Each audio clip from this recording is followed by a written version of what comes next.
Well, Sam, Michigan does it again. Another blowout win. That's 8 wins this year. I think every win has been by 17 points. Today they beat Purdue 76-57. Just an impressive way to start the Big Ten season. The story of the game, though, I think, in my opinion, is Jon Teske. It's something about playing these Boilermakers that he just gets the job done. He had 14 points in that Big Ten tournament championship game last March, and today he had 15 points, including two from threes. Yeah, so when you talk about Jon Teske, and I think you may have shortchanged him a bit. He had 17 points, 8 rebounds today. Big Nasty was the player of the game to me. 17 points, 8 rebounds.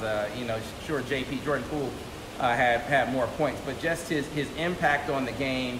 Matt Painter talked about it afterward. He can play ball screens. Can your big man guard a ball screen?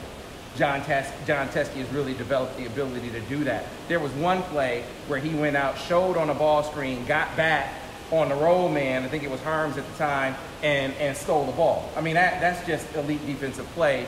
He can obviously block and alter shots, but when he brings you plus ability on the offensive end like he did today, wow. Now, we watched Jon Teske in high school. He could shoot threes. He didn't have to the first 2 years, so it became a dormant part of his game. He was 1 for 10 coming into this contest, but knocked down both attempts today. That's huge. John Beilein said it'll empower him moving forward because he can play close to the rim. I mean, he was catching alleys, right. Again today. So finishing with authority. Yeah. But he can do that. I think I've been really impressed with his hands. On the screen and roll game. So he has that. He has pick and pop out to 17 feet. But if he can shoot a three, not like Mo Wagner. That changes everything for not Mo Wagner, but to be a threat, it really just diversifies Michigan offensively that much more. Today, moving forward, Michigan's offense was very efficient, particularly from threes. I think they were 13 to 26. They were 11 of 22 against North Carolina. So that's starting to ramp up. You're starting to see this offense. I mean, they just seem to do everything so well. Yeah, but see, I think it's, as good as they were shooting the three today and against Carolina, as you said, I think, the takeaway is not that. They aren't going to shoot 50% from three. I'm not saying that you're saying that, but I know that, it's not going to be an every game. It's not going to be an every game thing. This team was always going to be a better three-point shooting team than they were to start the season. But they're probably going to be somewhere in the low 30s. But what you can count on, I think, with this squad is what we saw again today. You have 4 guys on the floor in their starting lineup that can get downhill, and it doesn't have to be with a ball screen. And Matt Painter talked about that today. He said, we were going to switch everything. Yeah. We were going to switch all their screen action, and they did, and Michigan did a really good job of attacking that, of identifying mismatches. There was one time they got the ball to Jon Teske with I think it was Carson Edwards on him.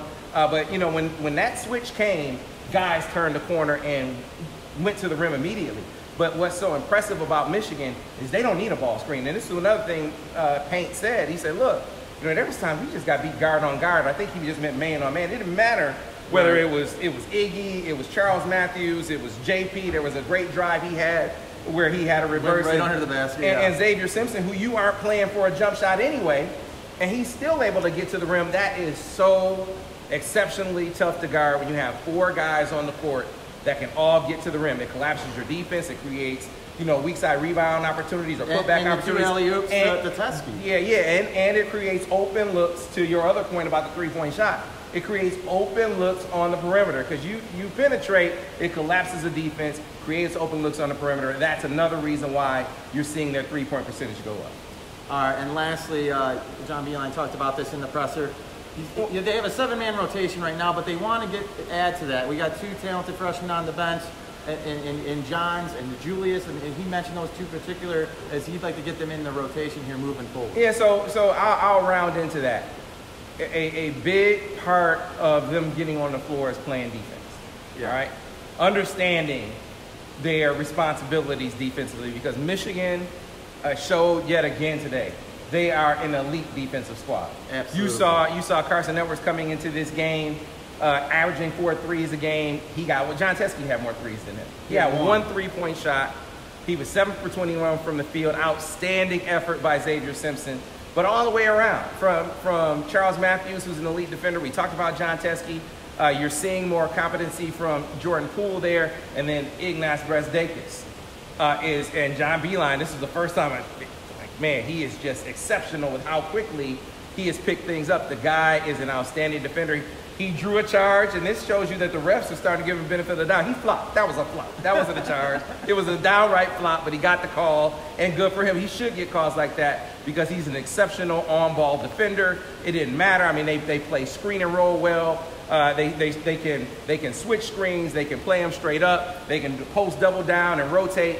They can do a lot of things defensively. If you're going to play, to get to your chat about Brandon Johns and David Julius, those guys have to be in tune to all of that defensive responsibility.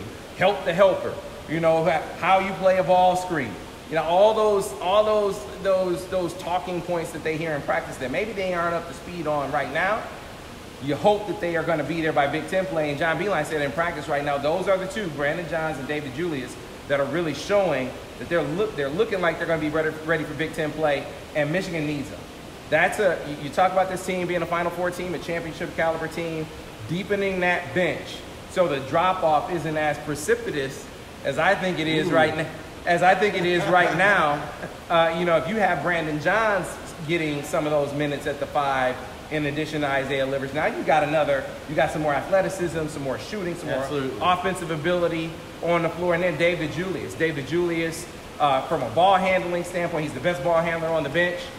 He's one of the best shooters on this team. But for him, it's a process of learning to play without the basketball, which he never had to do. And then the defensive responsibilities that we just talked about. But when those two are ready, Michigan is a better team. When those two guys become the guys that spell Xavier Simpson and Jon Teske, Michigan is going to be a much better team. Not to say that they're bad right now, or the guys that are, you know, coming in for Teske and X are bad. I'm not saying that. I'm just saying when Michigan gets to the point where David Julius and Brandon Johns can get those minutes, Michigan's going to be better. Well, Michigan...